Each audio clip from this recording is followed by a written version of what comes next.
futi zvidiki. Mwari akasika nzou ndiye akasika mosquito. It's the same God. Learn to appreciate no matter the level. Jesu akaona kutenda kwavo. Aona kutenda kwavo ndokubva ataura nemuromo. Mazwi akataura manje akatanga nekuti zvivi zvako zvaregererwa. Your sins are forgiven. Ndiri kunetseka kuti murume uyu haafambi. He's paralyzed. Akutoregererwa zvinhu. Aitadza sei akadai. Ndopana kuti kutadza kune mazera. Level rese rine munhu ane matadziro ake. Ndikati ndaiti vanhu vane musikanzi vari kutaunika svika ndazoenda paFacebook ndakuona dzinotongodze kwaSabhuku kana kumusha kwaipawo makadziona dzekumachifu vanoitira kulevhoro ikoko kubudira kumatanga ikoko kumagadheni ikoko kune nyaya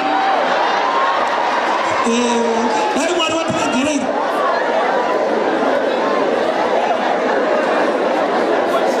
Unoti pamwe vanazvo kumaofisi kumabasa ndokunozodai. Today tonight I don't think I remachinda usati netsamba dzatoverenga. So dzimongona vanofudzira kuti shamwari yangu pane inonzi Marufu zvanza vanoenda kumabasa vane musikanzwa ngati research yako iri hafuwe vari kusara kumba futi vanosara vachiitawo palevhu ravo.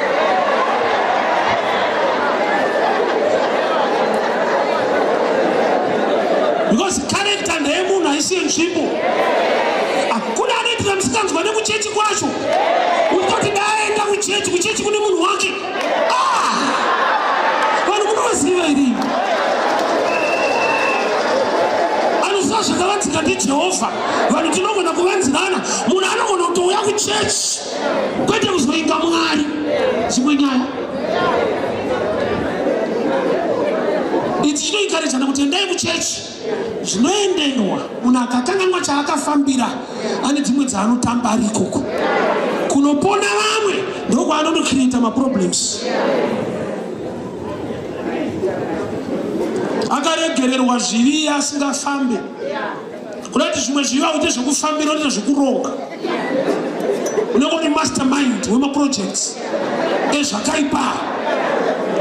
Mari hauna munhamo imomo une matadziro elevhu rako.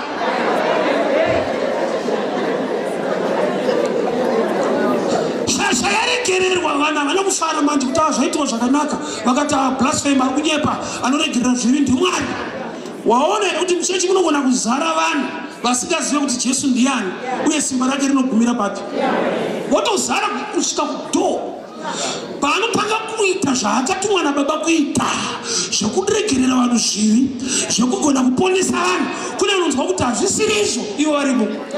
Mweya wekupandukira chechi unoitwa nemunhu ari muchechi imomo hauitwa nemunhu wepanze. Mweya wokurwa nebasa raMwari unoitwa nevanhu vakauya kwaMwari wacho. Imagine kuti vanhu vari kuita nharo naJesu vanga vakazara mumba. Paari kuti ndakuregerera zvivi kuna vanonzwa kuti hai watanga. Vanhu vaingoda preaching chete. Authority havadi. Simba rakaiswa naBaba Mwari havadi kurinzwa. Vanonzwa achingotaura. Varida kungonzwa achitaura. Saka vanhu Jesu havamuzive vanomufarira. Mafans nemabelievers zvinhu two zvakasiyana. You need to go deeper in getting knowledge. Somebody once came to me. Unoziva kuti Bhaibheri iri rinotorambidza kuti vakadzi vaparidze. Rinotorambidza kuti vakadzi vaparidze. Some they still believe that. Kana kumachechi kwavanoenda vakatoona mukadzi achiparidza vanotobuda vanototi madhimoni. Shoko haribvuma haridi izvozvo.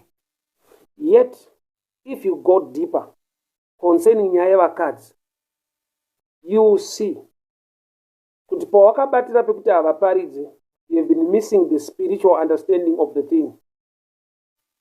Why? Because by revelation, mukadzi is a shadow picture of the church. So it's not the church inopa the foot or the message to the believers, but it is the Son of God. So men represent son in the physical realm. Murume ndiye mwanakomana by a picture yakuti ndiye murume. Church mukadzi. So church haisiriyo in a message, but the Son of God. So Okay, I'll leave that aside. Let me go deeper this way. Shoko rinosvika parinoti mukadzi ngaanyarare, but kana aakumba anobvunza murume wake. By simple reasoning, unofanirwa kucreatawo mubvunzo. Bible scripture, ukacreata mubvunzo ndopaunoita deeper in research and getting revelation. Revelation inogona kubuildwa even usina gift by asking a question concerning every statement in the Bible. Ita mubvunzo kuti kana Bible rati mukadzi aparidze ngaanyarare kana ari muchechi anozobvunza murume wake kumba. Ita mubvunzo wekuti ko kana asina kurohwa, number 1, ko kana akafirwa nemurume, number 2. Ukangoona ipapo mibvunzo iyoyi uchishaya mhinduro yacho, which means there is a mystery behind that. Mukadzi ngaanyarare ngaanobvunza murume wake kumba, ko kana asina murume wacho, ko kana akafirwa, kana akadivorce, ko kana asina kubvira arorwa, anonobvunza murume wani. Ukaona scripture yaita kuti vamwe vanhu vasaqualify pakupateka the blessing, reasoning yako ichiri natural, because shoko raMwari rinoqualifyisa munhu wese ani nani. Hakuna vasingakuti saka asina murume yafa kwake, because shoko rakati vanonobvunza murume wavo kumba, saka asina murume yafa kwake hana wokubvunza. There is neither Jew, Greek, male or female. Iye murume pachake is not meant to preach. Kana uchiti mukadzi haaparidze, even murume haaparidze, but it is the Spirit of God in men that ministers. The Spirit haina gender. These are spiritual matters. Okay, I'll download it this way. Inga wani nganga, let me take you to the picture iri natural. Inga wani nganga pachayo yechidzimai ikasvikirwa, vanhu vanoti asekuru, aine mazamu, akatopfeka bra, ane zambia, aine dhuku, akasvikirwa, vanhu vanoti asekuru. Identity yabva kupi? Why? Because in the physical, mukadzi, but when you go deeper, the spirit yapaari now gives the identity of the person. So munhu wese akava muna Kristu, akava muna Mwari through Jesus, we lose our personal and natural identity. We partake his identity. I will show you this way. Kurati muna Mwari, amuna a daughter of God. Why? Because we lose our identity. Vese vakamugamuchira akavapa simba rekuti vanzi vana vaMwari, chinongoti to become sons of God, which means even a lady anotakura the identity of Jesus and become a son. So by spiritual identity, there is neither male or female. Kana nganga yechidzimai ichinzi asekuru, iyo ine mazamu, indava tisingapikise kuti aiwa hakuna asekuru ane. A spiritual identity is more powerful than the physical. Hatinamate munyama, tinonamata mumweya. Haisi issue of flesh and blood, it's a spiritual matter. So identity is spiritual, because Mwari ndi mweya, anonamatwa mumweya. Pese paunodzoka kunyama, you are losing the spiritual understanding. Tell these stones to become bread. Jesus answered, "It is written, man does not live on bread alone, but on every word that comes from the mouth of God." Father, we thank you for such a time. Speak to us, instruct us, correct us, and empower us for the glory of your name. In Jesus' mighty name I pray. Amen. I'll repeat again the scripture. Matthew chapter 4 from verse 1 up to 4. So then Jesus was led by the Spirit into the desert to be tempted by the devil. After fasting for 40 days and 40 nights, he was hungry. The tempter came to him and said, "If you are the Son of God, tell these stones to become bread." Jesus answered, "It is written, man does not live on bread alone, but on every word that comes from the mouth of God."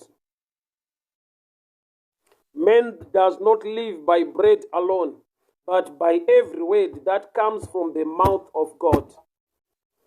Shena Goto, you're welcome. Thank you so much for tuning in. Wamugo, how are you doing, my brother? It's been a long time. May the good Lord bless you. Thank you so much for tuning in. A woman of God, Beverly Chaleka, thank you so much for tuning in. May the good Lord bless you. Mai Nyamuno Korasaru Pinda Petronella, how are you doing? May the good Lord bless you. Thank you so much for tuning in. The tempter or the devil came to tempt Jesus in the wilderness. Just after 40 days and 40 nights of fasting, Jesus was hungry. And the tempter came with something that sounds like is a good man. Nokuti wakauya aine miedzo une chekuita nekubreaka the fasting kana kuti une miedzo une chekuita ne-eating kana kuti nechekudya. In other words, when the devil wants to attack, anotanga aona the desperation and the need in somebody so that you create a temptation that looks like something good. Whenever the devil wants to attack, he creates a temptation that looks like a breakthrough. In other words, anoyane breakdown yakapekedzwa a jacket rakanzi breakthrough. So it takes spiritual maturity to know that this is a temptation, although it sounds as if it's something good you've been waiting for. Remember, Jesus was hungry, Jesangani Nzara, after 40 days and 40 nights. Then the devil came to tempt him, to strike a temptation.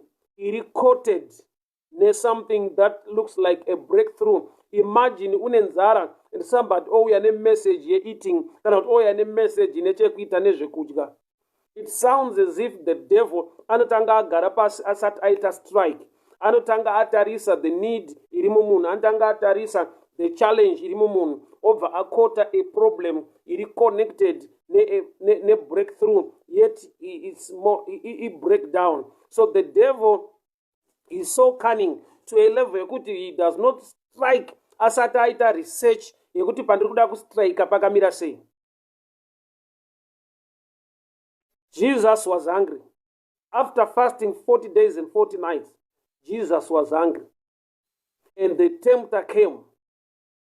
So I want us to get this picture very well.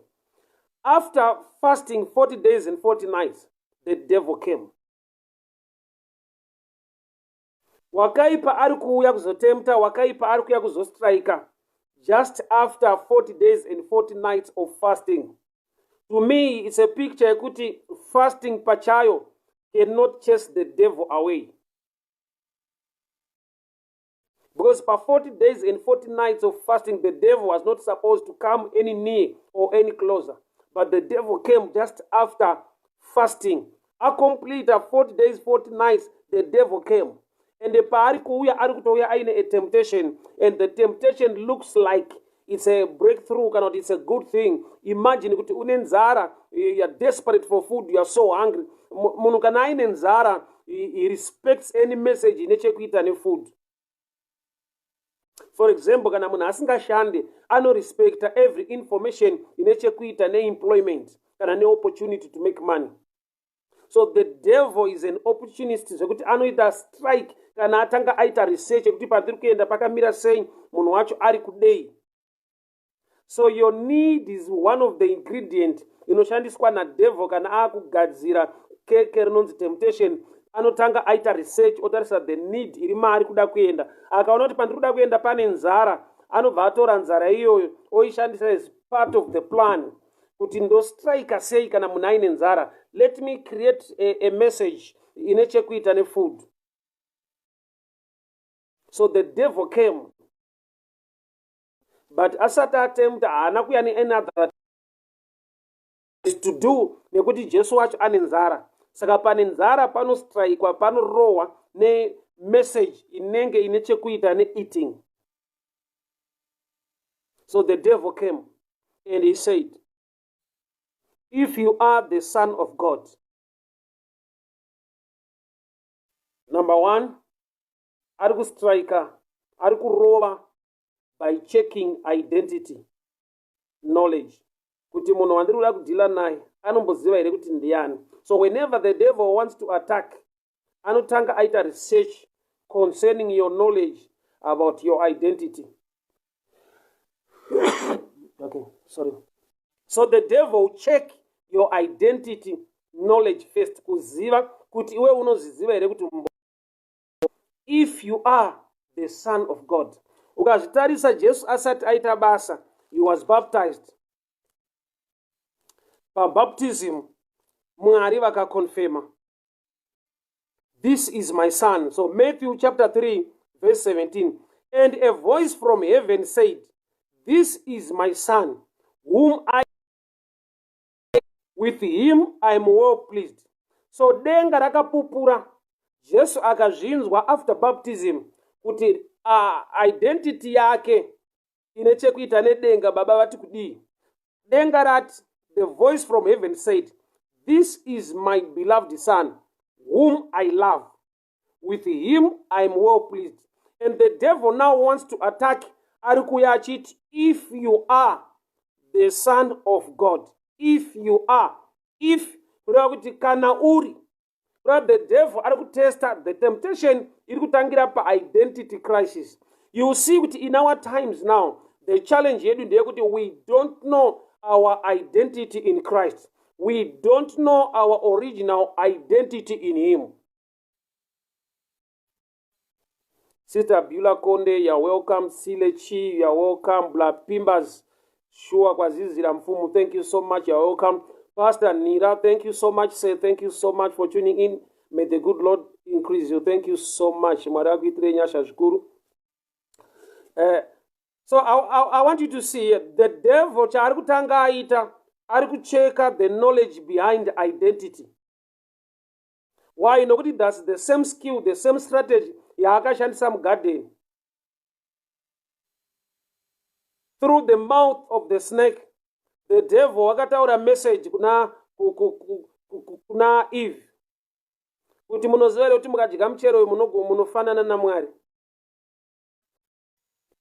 Mwari vari kutya kuti kana madya muchero munofanana. Yet they were already created in the likeness and the image of God. But the devil paakauya achistrika with this identity crisis thing, akatoona kuti mukadzi haana that knowledge concerning their identity. Saka the devil paakauya akatoti aiwa, Mwari vari kutya kuti kana madya muti uyu munofanana.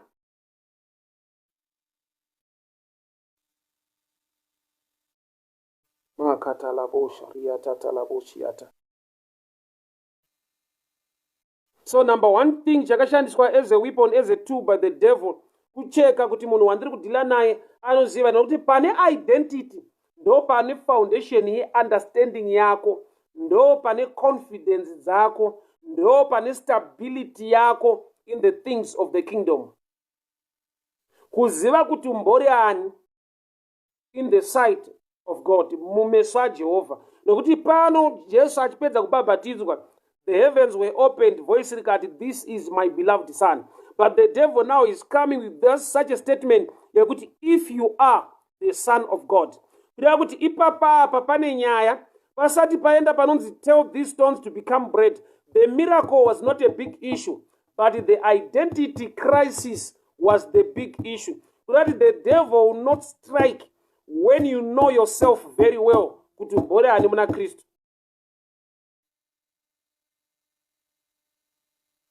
Like in these days, you find somebody are born again, but an identity crisis.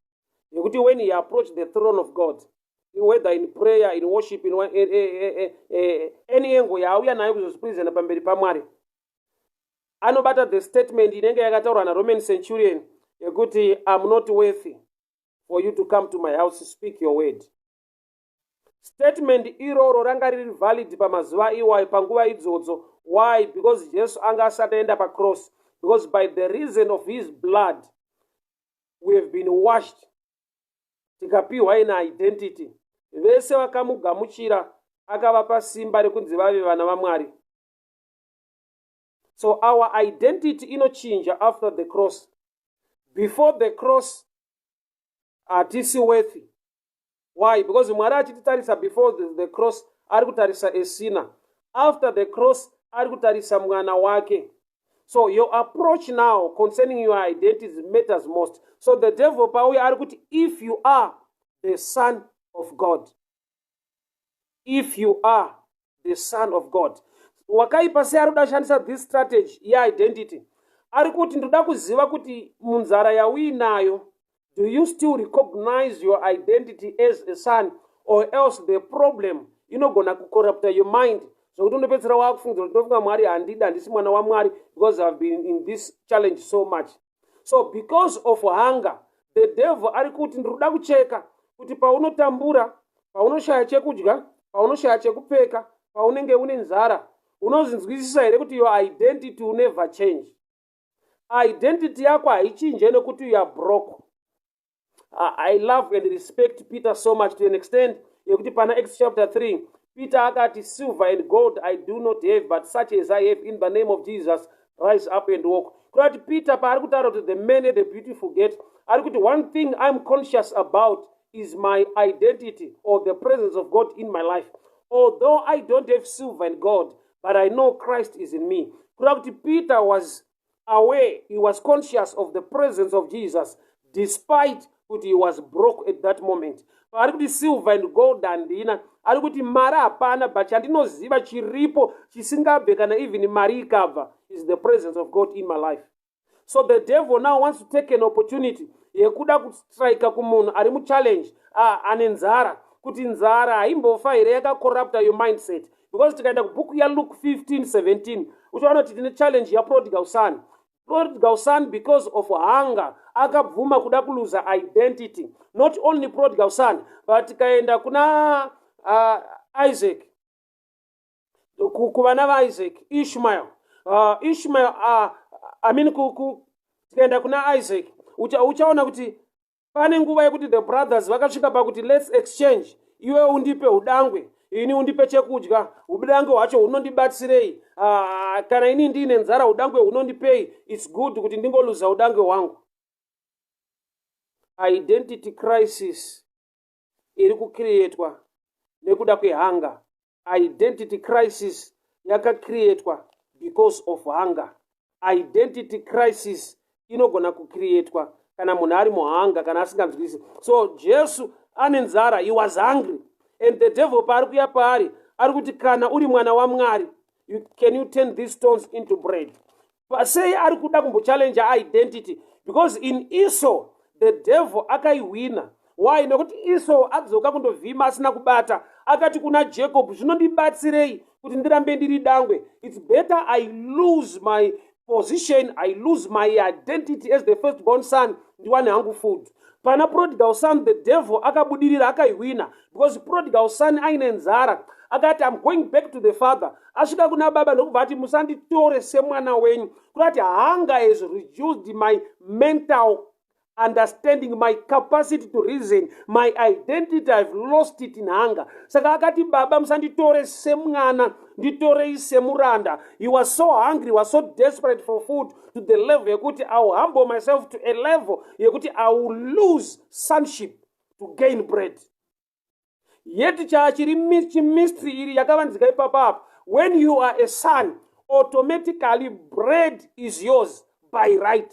But if you become a servant, you work for bread. But if you are a son, saka papa uchiona pa the Lord's Prayer, tinoti tipeiwo chingwa chedu, it's not a begging statement, kuti tipeiwo chingwa chedu chanhasi, ku-acknowledge kuti chanezuro takapiwa, because we are sons. So the devil paari kustrika now, ari kuti if you are the son of God, sei ada kushandisa that term, achiziva kuti Jesu achipedza kubhabhatidzwa naJohani, denga rakavhurika rikataura kuti this is my beloved son. Jesus is conscious of his identity, but the devil is taking chances. Why? Because anoziva kuti Jesus is hungry now. For 40 days and 40 nights haana kunge adya. Saka because of hunger, sometimes identity yake iri shaking. It's happening in the church, it's happening in the body of Christ, it's happening to a lot of people, to a level where when challenges come, they no longer understand, and they no longer believe that they belong to God, or they are the sons of God. I don't know whom I'm talking to. I've come to challenge you in understanding your identity. A challenge will not change you. You will remain a son of God, although in a challenge. Dambudziko arikuite muranda, dambudziko arikuite muranda, rinokuita mwana waMwari ari mudambudziko. So the devil is taking chances. Kuti kana munhu ane nzara, atsanya 40 days and 40 nights. Chinhu wani chandinoziva kana munhu ane much problem, anotadza kuunderstand identity yake. Kana munhu ari mu challenge for a long time, anotadza kuunderstand kuti Mwari achiri kundida. So sometimes even the love of God, you can still doubt it. Kuti Mwari munoti anondida here inini. Namo yese, because dai Mwari achindida ndisiri mudambudziko here. Yet unogona kudiwa, and unogona kuita pass through a challenge, and yet God loves you so much. Makata poshalaba sadaka.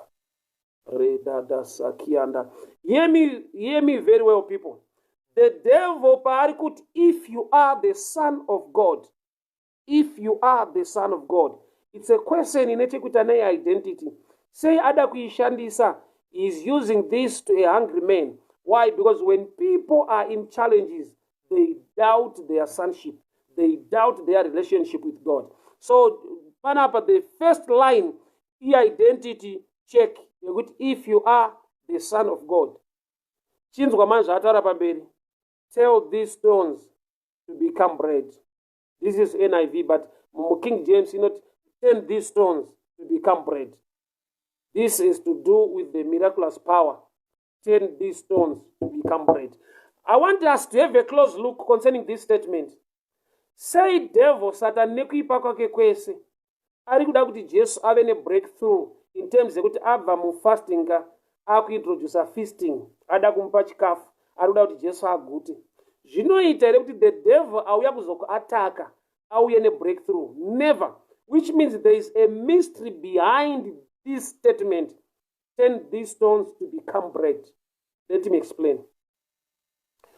Jesus is the bread of life. Number one. Number two, he is the stone or the rock. All right. As a stone, ndiro dombo rakaraswa nevavaki rikazova musoro wekona. I'm sure you understand this statement. Pandakamboparidza from Genesis 11, uchaona kuti vanhu vaivaka a Tower of Babel. So instead of stone, they made bricks. And God came down and confused their language. Why? Because they've rejected the stone, and the stone represents Christ.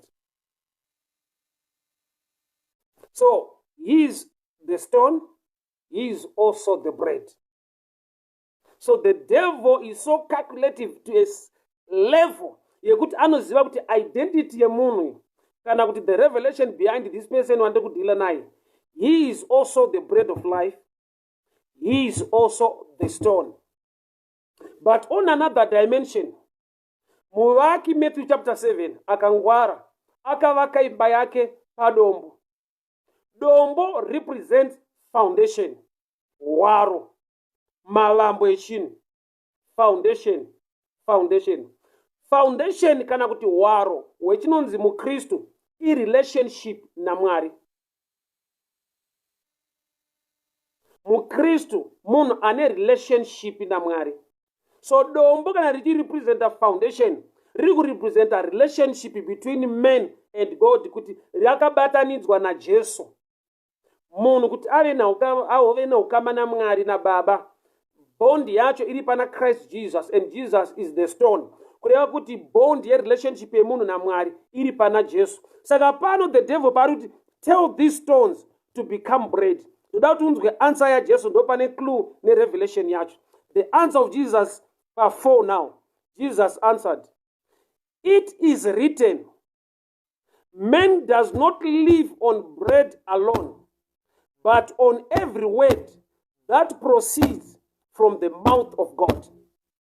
Man does not live on bread alone, but by every word that comes from the mouth of God. Just arikuti munhu haararame nechingwa bedzi, asi neshoko rese, by every word rinobuda mumuromo maJehovha. Munhu haararame nechingwa bedzi, asi neshoko rese rinobuda mumuromo maMwari. Jesu haana kuramba nauye chingwa. As a man, you need to eat, you need to feed. But pano Jesu arikuti handicho chese chingararamise munhu chingwa charoda kuti ndifaitire kuti ndive nacho ndidye.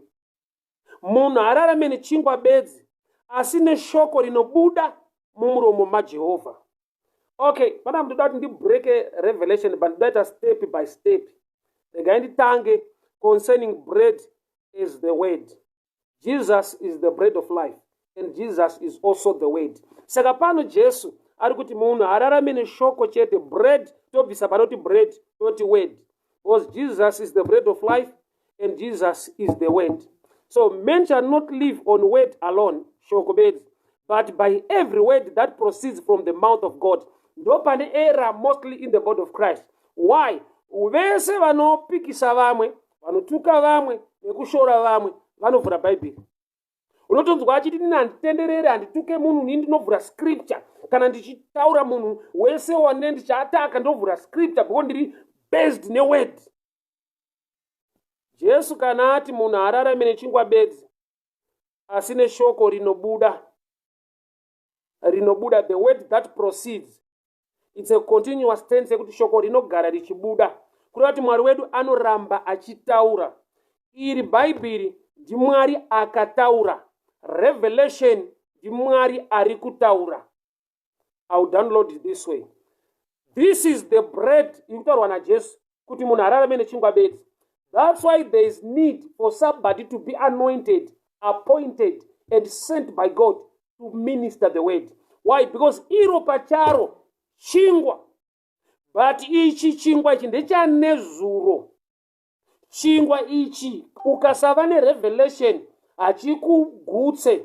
Why? Saka uchiona kana Bible ravhurwa tapedza kuverenga, vanhu vanogara kuti taurai nawo. Kureva kuti paravhurwa rikaverengwa tine nzara, toda kunzwa the mystery behind.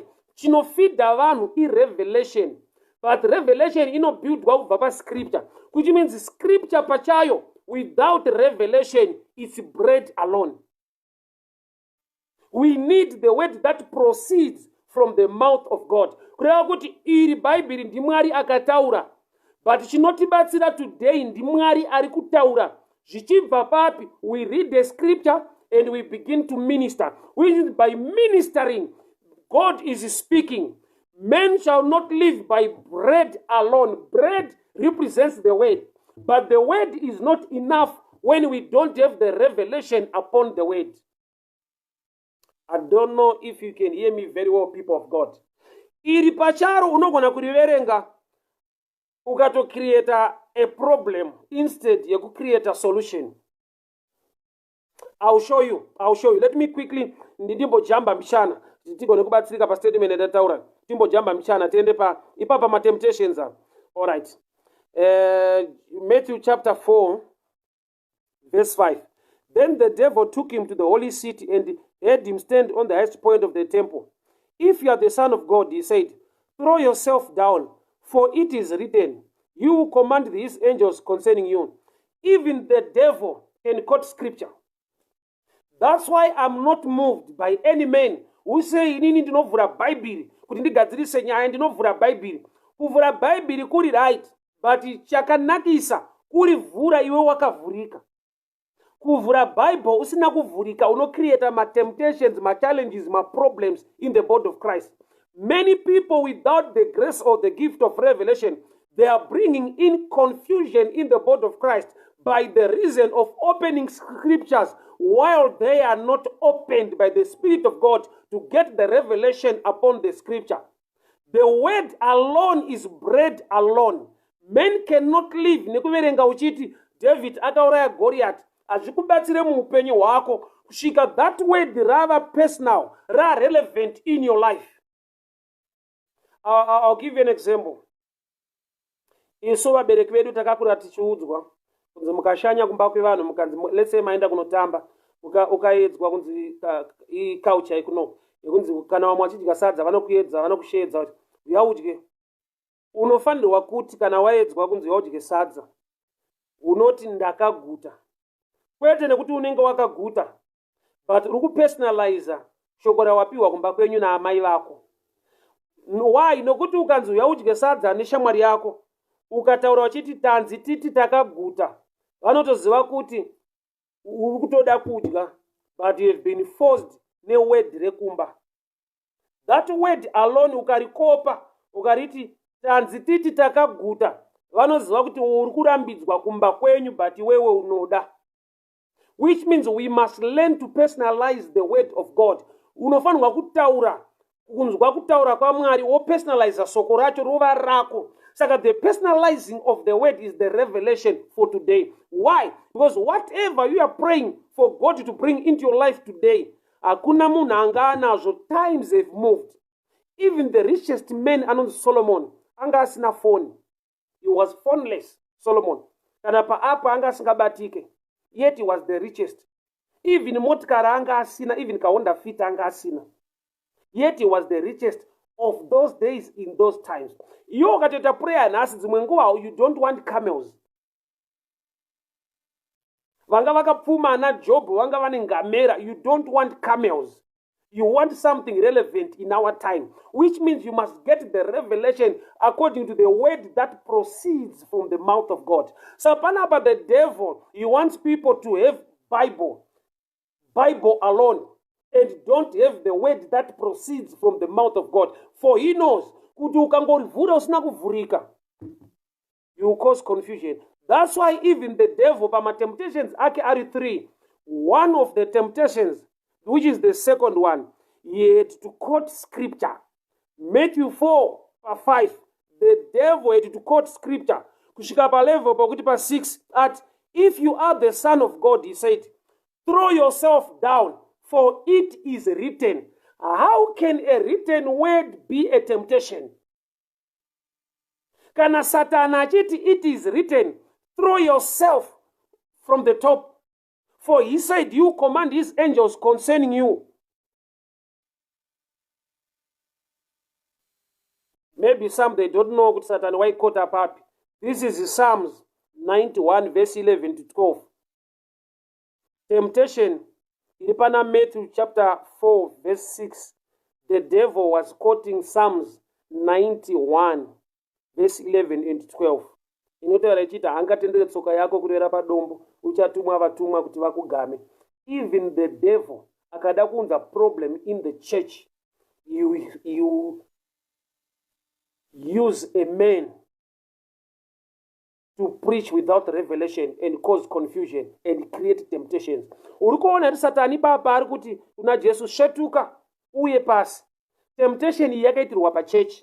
Kurati attack ku church Bible is in a revelation. Attack yese in a man of God concerning other church and other ministries. He opens the word. Why not the devil by my temptations? Ake the second one. Akaenda na Jesu pa church, pa temple pa msora. Akati shetuka. Kureva kuti people are going to fall in church because somebody will be preaching without revelation. People will backslide. People will be rebellious because of hearing a certain preacher who is motivated or used by the devil. He can even open scriptures to make people fall. People are falling in these days because somebody is preaching. People are fighting in church these days. People are rebellious in church these days because somebody is preaching. He's opening the Bible, but he's not opened by the Spirit of God to understand the Bible. That's why Jesus said, man shall not live by bread alone, but by every word. Now the bread right, and the bread is the word. But shokobezi usina revelation. It's not enough, not by bread alone. But by every word that proceeds from the mouth of God. So concerning this temptation, the doubt wounds women Jesus, but men does not live on bread alone, but on every word that comes from the mouth of God. So panoti bread unogona kupa zima kana kuti kupa chinja oisa panoti word, because bread, Jesus is the bread of life and Jesus is the word. Kurati shoko bedzi usina mashoko ari kuda muna Mwari. To have a Bible without the revelation of the scripture, you are creating a temptation. That's why the devil pa second temptation, I want to use that Bible now to make you fall. Shetuka, for it is written. So every debate, every disaster in body of Christ, Unonzwa vanhu achiti manje anovhura shoko, vanhu vanomurwisa hake because iye anovhura magwaro. You can open the word, the scriptures, while you are not opened by the revelation or by not hearing the word that proceeds from the mouth of God. There is chaos today in the body of Christ. Why? Because this temptation created by the devil in a scripture backing. The devil added, I want to attack the church at a level. I'll use the same Bible to make people fall. I will quote the Bible. It is written. I don't know kana muchinizwe papa. So the other side of the mystery concerning Bible and revelation. Revelation is the word that proceeds from the mouth of God. Bread represents the word, which is the Bible. But Bible alone without revelation, you cannot make it. Why? Because you need to personalize the word. For you to have the blessing of the word, you need to live according to the word. Takakura musystem yekuti mukaenda kundotamba kukabikwa kumba kwamaenda kundotamba kweshamwari yako ikati uyai mudye, unofanirwa kuramba uchiti takaguta. Haufanirwi kuramba uchiti tanzi titi takaguta. Why? Because by saying so, uri kuexpose amai vako ende uri kubuda pachena kuti inini nzara ndinayo but ndaiswa musystem yandimanikidza kuguta.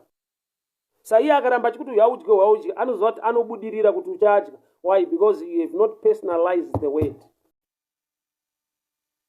Okay, I'll leave that on aside. So Jesus argued, man does not live on bread alone, but on every word that comes from the mouth of God. The second dimension of the revelation, the word bread here, let's take it as bread, original chingwa chekudya. Why? Because he was hungry. The devil had a temptation yekudya. So panapa Jesus argued munhu ararame nechingwa bedzi. Kurati Jesu haasi kuramba kuti pakurarama kwemunhu panoda chingwa. The physical issues of life dzinoadreswa futi neshoko raMwari. Saka Jesu haana kuti bread is useless, we don't need bread. Munhu ararame nechingwa bedzi izvire kuti bedzi harireve kuti kwete. Man does not live by bread alone. Kureva kuti chingwa is part and parcel yekurarama kwemunhu. Man does not live by bread alone. The equation yacho, bread is involved. But bread is not enough if you don't have the word of God in your life. But say the devil afunga kushandisa shingwa nematombo. The devil is so cunning. Ano calculator. Why? Because bread, shingwa chekudya, shingwa, resembles a blessing yauneta partake in the physical.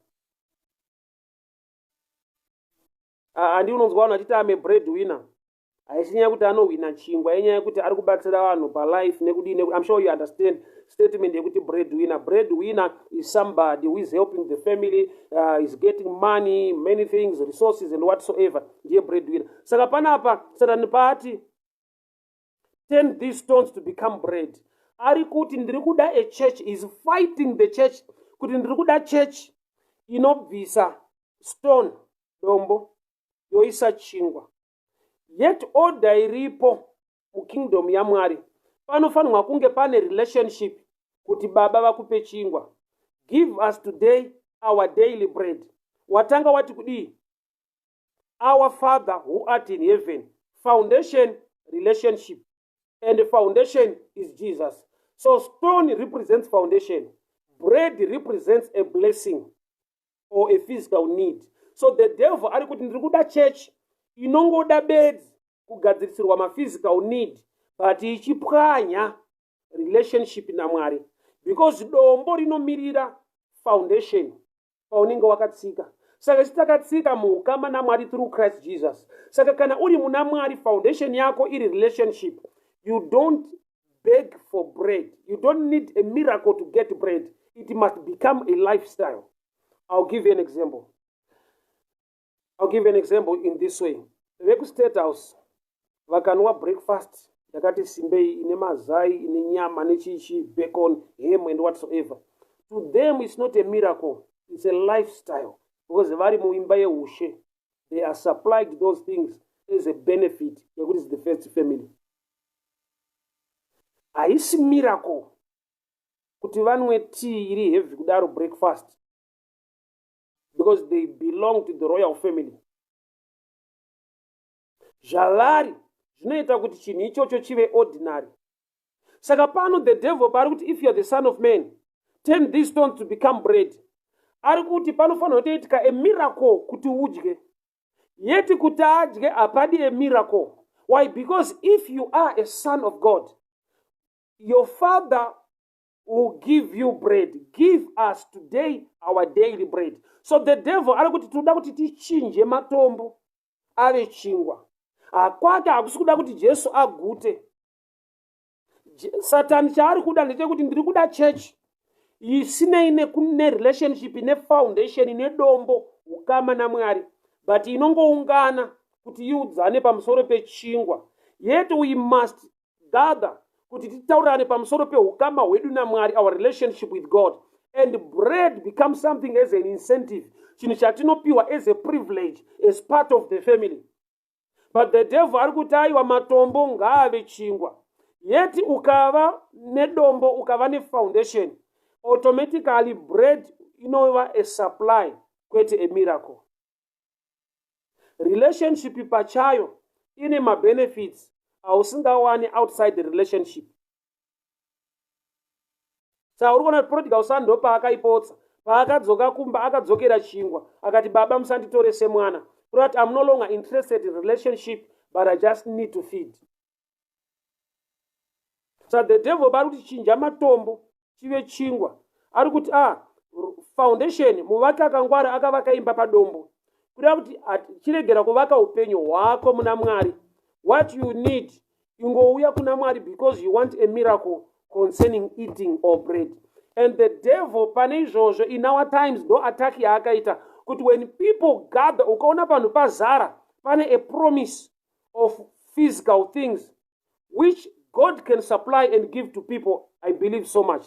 But vanhu ngavaungane vachibuildwa mu relationship, because benefit inowanika mu relationship ndeyekuti it becomes a lifestyle. I'll give you an example. Vanhu pavanga vari murenje, Mwari wakavapa chingwa as a miracle, akavapa mvura padombo as a miracle. But pavanonopinda mu promised land, chinoita kuti Mwari under the leadership of Joshua, Bible wrote, and the manna stopped. Chakaita kuti supply yema miracles imire, vanhu vapinda mu Canaan, inyaya kuti vapinda mu promised land where they can live by principles and not by miracles. God, they will till the land, plant a seed and get the harvest. Chingwa chavaidya murenje vachichiona se miracle, kana va mu Canaan, it's no longer a miracle. It's something they can do on their own.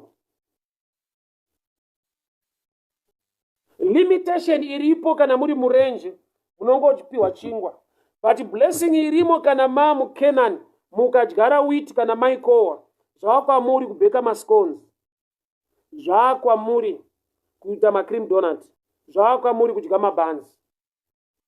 But kana muri murenje kana mapiwa chingwa ndichocho chingwa. But kana mu Canaan mane wheat, you make a decision maybe to bake a cake, flour manayo, or to do something chamunenge mashuwira. Why? Because you are now there. So kana wa mu relationship na Mwari, there are things that will come to you because of relationship, not because of hunger. I'll give you an example.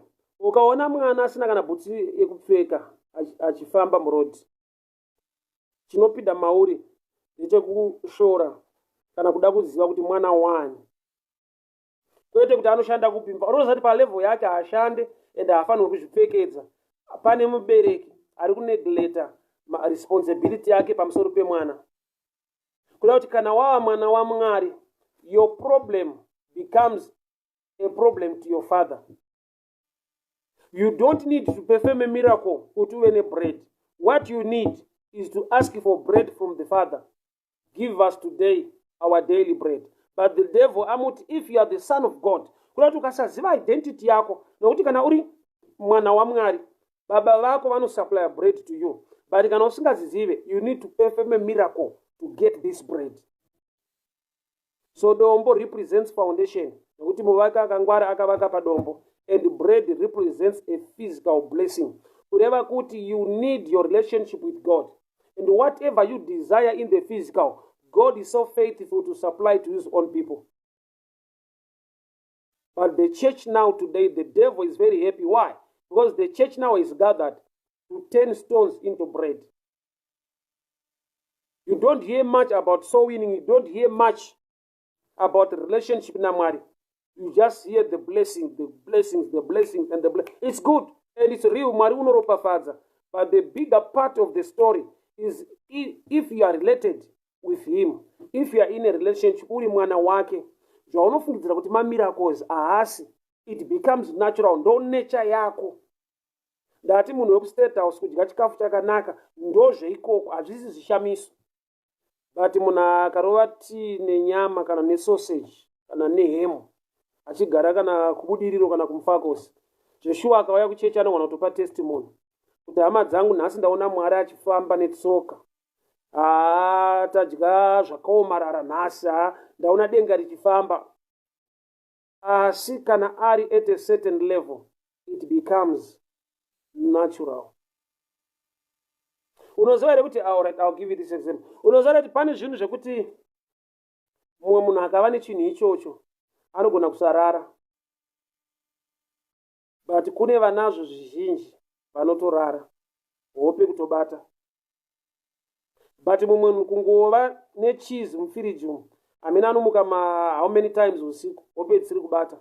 But kune vekuti they are used to such a life zvekuti hope dzinotobata mufiriji mune zvinhu.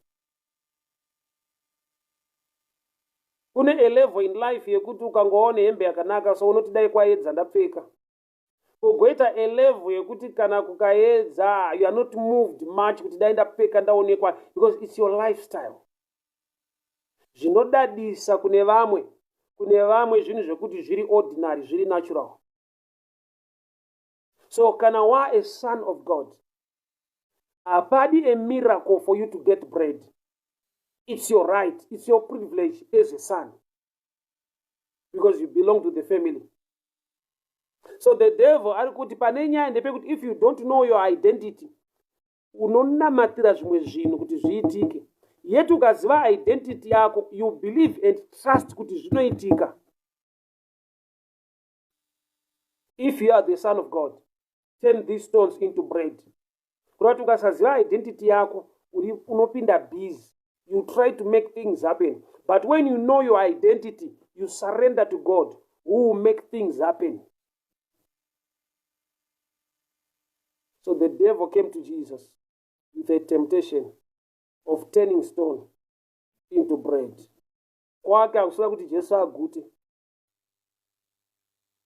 Kwake hakusada kuti Jesu agute adye. He knows the meaning of the stone. But it means foundation, relationship. So Jesus knows this. Anakuperform a miracle, although ana ability and power, anakuperform a miracle hiyo. It is written, man does not live on bread alone, but on every word that proceeds from the mouth of God. Ukatarisa pama answers ese aJesu, ane mhinduro inoti iri yakafanana in 3 stages. It is written. Do not put the Lord God on test. It is written. Worship the Lord your God and serve him only. Kureva kuti Jesu paari kuita answer back to the devil, he is going back to the scripture. But pane challenge depano now, not even the devil asvika paari kukotawo scripture, because Jesu ari kuanswer back achiti it is written. It is written. The devil ndokubva ati okay, unofarira bhaibheri stereki zvakanyorwa. Ndokubva ati it is written. Throw yourself down, for it is written. Jesu anoipindura achiti kudii kana Satani akushandisa bhaibheri achiti it is written. Matthew chapter 4 verse 7, Jesus answered him, it is also written. For now ya battle ye depth of knowledge. kurati ukava knowledge iri shallow, iri pamusoro isina kuti dzike, isiri deeper, unenge wangoti saka zvirimo mushoko saka ndizvozvo. But you need to go deeper in understanding. Satani kana ati kuna Jesu, throw yourself down for it is written, Jesu anopindura kuti kudii kana Satani ati it is written, nokuti ndirini hangu ndikanzi iti zvirimo ndaingoti haisitoita zvirimo. But Jesu ari kuti although it is written wakota, Jesus answered as well, it is also written. Kurati ya battle ye depth of knowledge.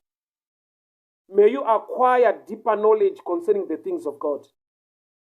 Usave nekuziva kuri pa surface kunokucreatera a temptation, yet it's a written statement. But you need to go deeper. Saka Jesu ati kudii kana Satani ati it is written, ndo paifanira kuperere nyaya. Jesu otosvetuka nokuti pakotwa scripture. But Jesu anoti it is written also.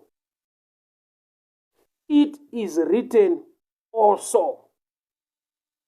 The battle of knowledge, the battle of knowledge. Which means you must go deeper in getting the truth. Usangogumira pakuti zvitorima pakanyorwa so apa, zvitorima pakatonyorwa ndakuita izvozvo. You can create a problem. You need to go deeper with every statement. Shoko rimwe nerimwe rine rinopupurira. You need to go deeper in getting knowledge. Somebody once came to me. Unoziva kuti Bible riri rinotorambidza kuti vakadzi vaparidze. Rinotorambidza kuti vakadzi vaparidze. Some they still believe that. Kana kumachechi kwavanoenda vakatoona mukadzi achiparidza vanotobuda vanototi madhimoni. Shoko haribvuma haridi izvozvo. Yet, if you go deeper concerning nyaya yevakadzi, you will see kuti pawakabatira pekuti havaparidze, you have been missing the spiritual understanding of the thing. Why? Because by revelation, mukadzi is a shadow picture of the church. So it's not the church inopa the foot or the message to the believers, but it is the Son of God. So men represent son in the physical realm. Murume ndiye mwanakomana by a picture yekuti ndiye murume. Church mukadzi. So church haisiriyo in a message, but the Son of God. So okay, I'll leave that aside. Let me go deeper this way. Shoko rinosvika parinoti mukadzi ngaanyarare, but kana aakumba anobvunza murume wake. By simple reasoning, unofanirwa kucreatawo mubvunzo. Bible scripture ukacreata mubvunzo ndo paunoita deeper in research and getting revelation. Revelation inogona kubuildwa even usina gift by asking a question concerning every statement in the Bible. Ita mubvunzo. Kuti kana Bible rati mukadzi aparidze ngaanyarare kana ari muchechi anozobvunza murume wake kumba. Ita mubvunzo wekuti ko kana asina kurohwa, number 1. Ko kana akafirwa nemurume, number 2. Ukangoona ipapo mubvunzo iyoyi uchisha mhinduro yacho, which means there is a mystery behind that. Mukadzi ngaanyarare ngaanobvunza murume wake kumba, ko kana asina murume wacho, ko kana akafirwa, kana akadivorce, ko kana asina kubvira arorwa, anonobvunza murume wani. Ukaona scripture yaita kuti vamwe vanhu vasaqualify pakupateka the blessing, reasoning yako ichiri natural, because shoko raMwari rinoqualifyisa munhu wese ani nani. Hakuna vasingakuti saka asina murume yafa kwake, because shoko rakati vanonobvunza varume vavo kumba, saka asina murume yafa kwake hana wokubvunza. There is neither Jew, Greek, male or female. Iye murume pachake is not meant to preach. Kana uchiti mukadzi haaparidze, even murume haaparidze, but it is the Spirit of God in men that ministers. The Spirit haina gender. These are spiritual matters. Okay, I'll download it this way. Ingawa ni ng'anga, let me take you to the picture iri natural. Ingawa ni ng'anga. Ng'anga pachayo yechidzimai ikasvikirwa, vanhu vanoti asekuru. Aine mazamu, akatopfeka bra, ane zambia, aine dhuku, akasvikirwa, vanhu vanoti asekuru. Identity yabva kupi? Why? Because in the physical, mukadzi, but when you go deeper, the spirit yapaari now gives the identity of the person. So munhu wese akava muna Kristu, akava muna Mwari through Jesus, we lose our personal and natural identity. We partake his identity. I will show you this way. Kurati muna Mwari, amuna a daughter of God. Why? Because we lose our identity. Vese vakamugamuchira akavapa simba rekuti vanzi vana vaMwari. Chinongo chati to become sons of God, which means even a lady anotakura the identity of Jesus and become a son. So by spiritual identity, there is neither male or female. Kana ng'anga yechidzimai chinzi asekuru, iyo ine mazamu. Indava tisingapikise kuti aiwa hakuna sekuru ane. A spiritual identity is more powerful than the physical. Hatinamate munyama, tinonamata mumweya. Haisi issue ye flesh and blood, it's a spiritual matter. So identity is spiritual because Mwari ndi mweya, anonamatwa mumweya. Pese paunodzoka kunyama, you are losing the spiritual understanding. Mwari mweya, vanomunamata mumweya. So to the spiritual realm, ambuya vanogona kunzi sekuru. Mukadzi anoita murume pa spiritual realm. Why? Because Mwari wacho mweya, anonamatwa mumweya. So pese paunodzoka ku flesh, pachinhu chiri spiritual, you miss the mark. People of God, hear me very well. The devil attack yake yasvika pa level yekuti anokota scripture, Psalms 91 verse 11 and 12. Anoti throw yourself down. If you are the son of man, he said, throw yourself down, for it is written. He will command his angels concerning you, and they will lift you up in their hands, so that you will not strike your foot against a stone. Kuti usarovere tsoka yako padombo. Achatuma ngirozi dzikugame. And Jesus answered him, it is also written, do not put the Lord your God to the test. It's the battle, yet depth of knowledge. Go deeper in getting knowledge of the kingdom. Why? Because knowledge yako ikava shoma ikava diki, the devil can make you fall. Uri pa church. I temptation yake tirwa pa church. Kanzi pamusoro pe church akanzi svetuka. Kurati vazhinji havasi kufaitwa vari kure. They are being fought in the church. And the Satan kana achikurwisa pa church, anokurwisa through the mouth of a preacher who lacks the deeper revelation of the scripture. Vanhu vadona, vanhu vakuwadzwa pa church. Vanhu va backslider vari mukati. Vanhu are rebellious concerning the things of God. And yet vari rebellious kudaro, they are quoting scriptures. They are quoting scriptures.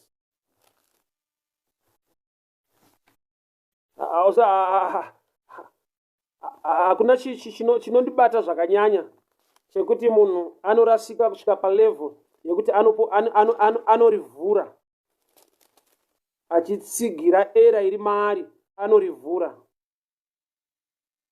Whenever I talk much about this stuff, yekuti the devil arikuda kudonedza Jesu pa church, achiti it is written, which are not a lot of people. Sometimes there is a challenge concerning these things. For example, this statement, first epistle of John, that's 1 John 2:12. 1 John 2:12. Shogori not, I write to you, dear children, because your sins have been forgiven on his name. Vanhu ukavaudza kuti mukunamata Mwari mune vana vadiki, kwete pazera, but spiritual maturity. Kune vana vadiki, anokudzwa truly, munhu ari born again today, anofanira kuramba achinwa mukaka kuti akure mwana pazvinhu zvekunamata. Pavana apa hatina problem kuchechi kuti kune vana vadiki. Number 2, verse 18 now. I write to you, fathers, because you have known him who is from the beginning. havachada. Anobva amira achiti, rinoti, do not call anyone father, because you have one father in heaven. Shoko raMwari Bhaibheri harina kunyorerwa itsamba yakanyorerwa vanhu. Vanhu vakafemerwa naMweya Mutsvene vakanyora a letter for people to learn, to grow. Saka munhu ukamuudza kuti mukunamata mune vana vadiki, anokuudza kuti ichokwadi mune vana. Because taverenga kuti I write to you children. Ko kana pakanzi I write to you fathers, ari kunzi fathers ndiani? Because pana esi urati vakawanda ana baba. Yeti irori racho unogona kurishandisa richiti do not call anyone father. Ona rakanyorwa kunzi I write to you fathers, because you have known him who is from the beginning, known him. Makamuziva. Ari kunzi makamuziva uyu ndiMwari. Vanhu vari kunzi mafathers vari kunzi your level of knowledge makes you a father figure to others. Why? Because you have known him. Muneka kumuziva kamuinako kanoita kuti mugone kudzidzisawo vana, because mukunamata mune vana. So mukunamata kana muine vana as a shadow picture yevanhu vasati vakura pa knowledge, munana baba yevanhu vakura pakuziva. Ukasatenda kuti kune vanhu vakakudzwa naMwari pakuziva ukudarika, uri kuita era. Pese pane sign yekuti you lack wisdom is when you believe kuti you know everything and no one can tell you anything. That's a sign yekuti you lack wisdom concerning the things of the Spirit.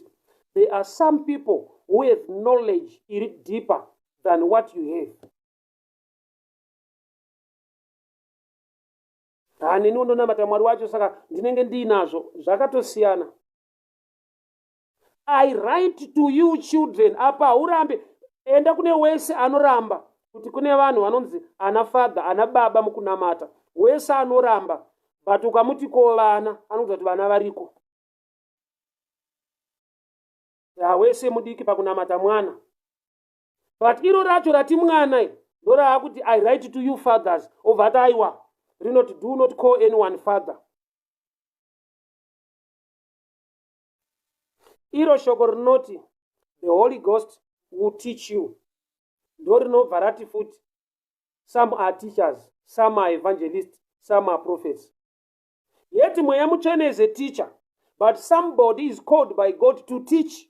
Some are teachers, a fivefold ministry ine chekuita na teacher, prophet, evangelist, apostle, pastor. Ukamudza kuti kune mapastor anobvuma, ukamudza kuti kune maevangelist anobvuma, ukamudza kuti kune maprophets anobvuma, ukamuti kuna teacher anoti no one will teach you, the Holy Ghost will teach. Inyaya yekuti knowledge yake idiki. That's why Satan agadzira temptation in a scripture yekuti it is written. Jesu akunda achiti kudi it is written again. The battle, the depth of knowledge. You need to go deeper in getting the understanding of the Spirit. So kuvhura Bhaibheri hakuna kuipa, but kurivhura wakavharika kuri dangerous. Kurivhura iwo wakavharika kuri dangerous. Why? Because even the devil akarivhura achicreate a temptation kwete blessing. Pama temptations ataverenga, imwe temptation yacho iri based on scripture. Psalms 91:11, the devil said it is written. Kurati pane imwe problem inogona kucreate kwa ne scripture when you don't have a deeper knowledge. I'm sure ndikagumira ipapa apa tinoita mushi. Ndikusiye une nzara. Bible rangu rinoti blessed are those who thirst and hunger. Ukangona uine nzara so it's a sign ye blessing. Ukada kuzwa kuti blessing yaenda, unozwa kuguta kugutsikana kuti zvaita. Shoko raMwari every time rinofana kukusiya une that hunger yekuti I need more, I need to hear more, I need to research more, I need to get knowledge deeper. That hunger is a sign. That hunger is a sign yekuti you are blessed. I write to you fathers because you have known him. Havana kuita father as a creator. My fathers because of the level of knowledge. You have known him. Where you have created people. God is our only father. In terms yekuti ndiye akatisika, ndiye baba wedu. But on earth, there are people who are father figures concerning knowledge of the things of the Spirit. Whew.